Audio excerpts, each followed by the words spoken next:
Hey, what is up everyone, welcome back to another Wild Rift video. Today's video is about an incredible comeback where I dealt over 70,000 damage as a Zed alone in one single game. This video has it all, me outplaying the enemies coming really close to destroying our Nexus, then finally us making a crazy comeback late game. So hope you guys are ready for it. Strap your seatbelts in because it's about to be one hell of a ride. With that being said, hope you guys enjoy and let's jump right into it. So starting off, the game wasn't going good for me because we have two mid laners this game, Akali and myself, and we basically had to make a choice. Like, it's either me who goes mid lane, because you want to make sure that the person who is mid lane gets a solo mid lane, and like the best way to play a Zed is to solo mid lane so that you can get easy level ups and then you can rotate to top or mid, you know, depending where there's a team fight.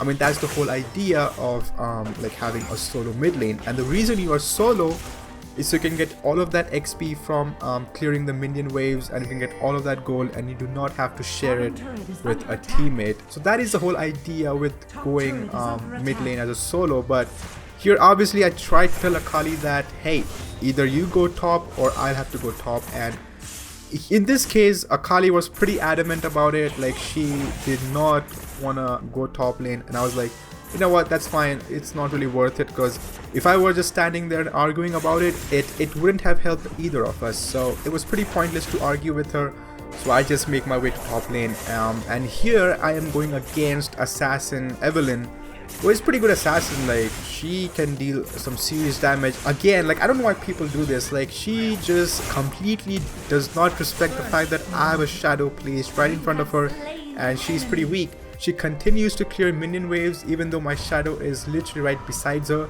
So I decide to punish her and I get an easy kill with her. Guys, if Zed has a shadow besides you and you're like kind of weak, like, it doesn't matter if it's just the start of the game. Like, Zed can do a lot of damage even if it's just the start of the game. It doesn't matter, especially with that ignite spell. Like, if the Zed has an ignite, he's going to do a lot of damage, and if he's like someone good who's experienced, he's most probably gonna kill you. The fighter here jumps on top lane as well, and I think Evelynn swaps back to mid lane. I think Evelynn goes back to mid lane and it's just me versus the fighter, which is honestly a pretty good situation for me, because the only problem with Zed is if he goes against like a mage or a marksman. I mean, one of the best counters for Zed is Ahri, which is a mage.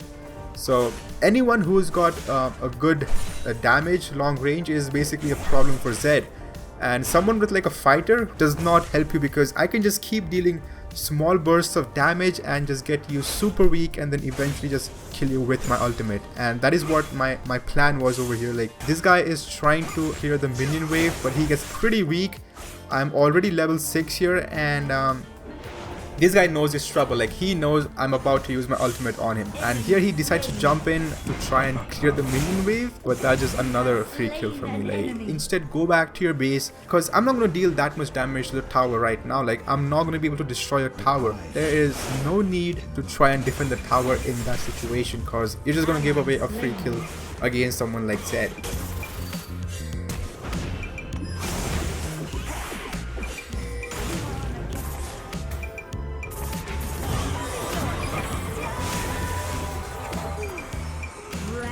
Good map awareness by my team. They just cleared the Rift Herald, so my team so far is playing decent, and the game is going in our favor. Like, we have a slight goal advantage, and in terms of solo lane, I'm obviously doing pretty good. Like, I haven't died a single time.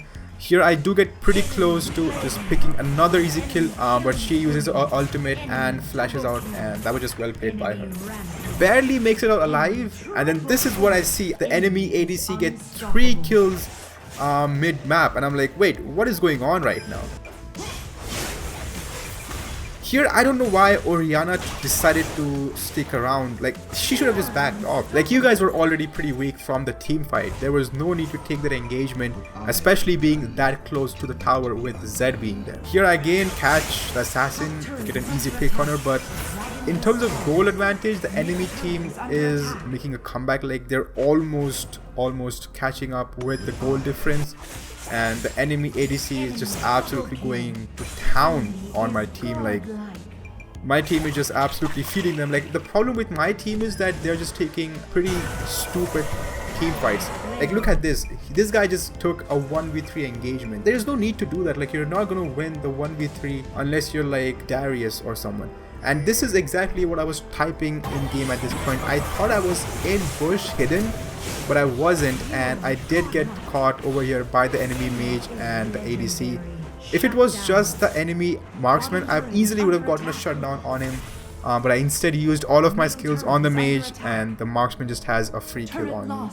I get shut down over here, and the enemy ADC goes on to a legendary. Like, he's on a crazy killing spree right now, and my team just don't know what to do with him. This right here was, in my opinion, an amazing outplay. Like, you can see right here, our ADC is pretty weak, and he's leaning the enemy fighter into chasing him, where he knows that there's two of his teammates, and the two people jump in and just absolutely ambush the fighter. Like, that was, in my opinion, very well played. So we are kind of making a comeback here. It is going in our favor, but that is when the enemy ADC shows up, and I'm like, well, I have to kill him, because if you do not kill him, this game is going to be over before we know it. Because if you feed the enemy ADC, that's it. Like, he's the one who is the damage dealer. So I do use my ultimate on him, even though there was no need to. I just didn't want to let him get away with it. Here I wanted to go back to my base. Like, I just have enough gold to buy my third equipment, and I do not want to engage in another team fight. My teammates right here, even though I was telling them to retreat, these guys engage in a team fight, and I'm basically forced to help them out, because if we lose another team fight, we'll basically be dead. We've already lost 2 or 3 team fights. I honestly wasn't keen on chasing them, but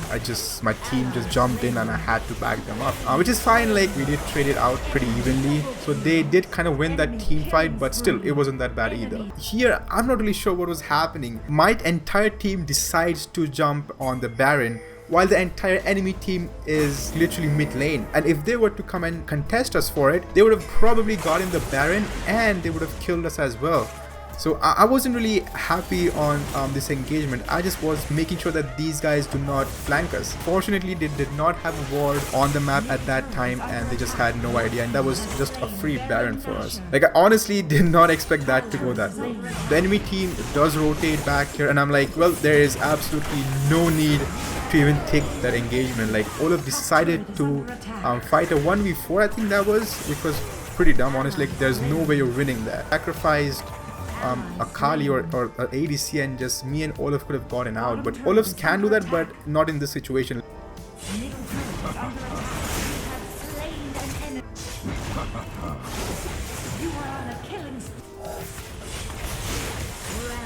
We try to get some sort of a flank going on over here. We try to just ambush the enemy team over here. I do manage to get the mage, but it's just like I said, my team just is not able to win any sort of engagements over here. I barely make it out alive, just deal enough damage to make sure that these guys do not push our mid tower. But Orianna is again split pushing. She does manage to destroy 2 towers in our top lane.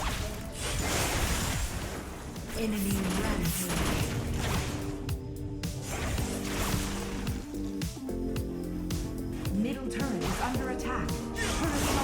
I chased on Orianna, and now I'm forced to go back to mid lane because there's only one guy defending mid. I did get my final equipment, I get the Black Cleaver, but the problem is at this point, like, we are not looking good in terms of team fight. Like, I can easily jump in, just absolutely burst one particular hero, almost get caught by Israel's ultimate here. But I did my work. I hope my team to get some kills, but this is what happens. Ally slain. Ally slain. I just don't get it. Like, that should have been in our favor. I get Evelynn, that should have been a 5v4 or at least a 4v4 while I was going back to my base, but somehow we managed to lose that team fight as well. Usually you want to give the red buff to your ADC, but at this point my ADC isn't doing anything either, so I'm just trying to have as much damage as I possibly can. I decide to jump in, get at least the fighter, because the fighter is the front line of the enemy. Like, once the fighter is down, they can't really push the towers, because look at the team. They have 2 mages, 1 assassin and 1 ADC, and the fighter was the only guy who was the front line. So even though I kind of got killed in there, but still I got the job done. Now they can't really push towers, but I again overestimated my teammates, and we did lose the mid inhibitor, and now the enemy is pushing on to our nexus, which is not good. That honestly is not good. He again gets picked off, and there's a huge team fight going on by Akali and the enemy team over here. Akali does manage to get 1 kill, and I respawn and I get the assassin again. and now the enemy is forced to back off. Now would have been a good time to take the dragon. Orianna here just barely makes it out alive. If that recall would have lasted like half a second more, she easily would have been dead right there.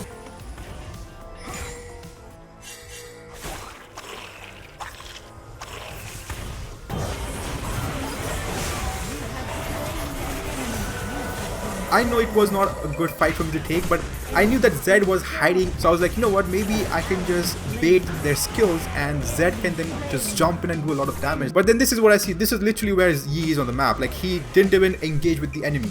He's got full HP. The guy just literally flicks out of there while I engage in because the fact that he was right there. Literally, I have no idea what he is doing over here. You should be killing the freaking minions. This guy is healing in front of the Nexus. I'm like completely out of words of what this guy's even trying to do over here. Surprisingly, my team does really well over here. We are able to win this team fight. We get a complete wipe on the enemy team. And now I'm like, well, hey, we have to get the inhibitors. I decide to jump in and I'm like, well, even if I die, I at least want to kill as many people as I possibly can by my ADC. Enough time to clear the Drake, because having Drakes late game is pretty important. Like, they can be a lifesaver, especially the Infernal Drake. The team who has the Infernal Drake mostly wins. The game is getting pretty close at this point. There's a huge team fight going on. I am able to deal a lot of the damage on the mage, and I'm just basically making sure that these guys have to back off of our base. Like, because right now if these guys push our base, we're just going to lose our base. So we just have to make sure that these guys are not pressuring our base. Here the enemy marksman gets extremely weak, and I'm like, well, right now is when we need to push. The Evelynn was one shot and this guy's clearing mid lane. Why? He could have easily chased her and could have gotten the free kill over there and just pushed mid lane and just could have won the game right there. But instead, Yi decides to freaking kill the minion race, dude. I was so tilted at this point. I was like, you know what, I'm just done with this game. These guys are not worth it. These guys do not deserve the win. Another huge team fight. I get the enemy assassin, and finally a team fight goes in our direction. We are able to pick them off. Olaf finally performs well, gets a double kill. We literally came back from the dead at this point.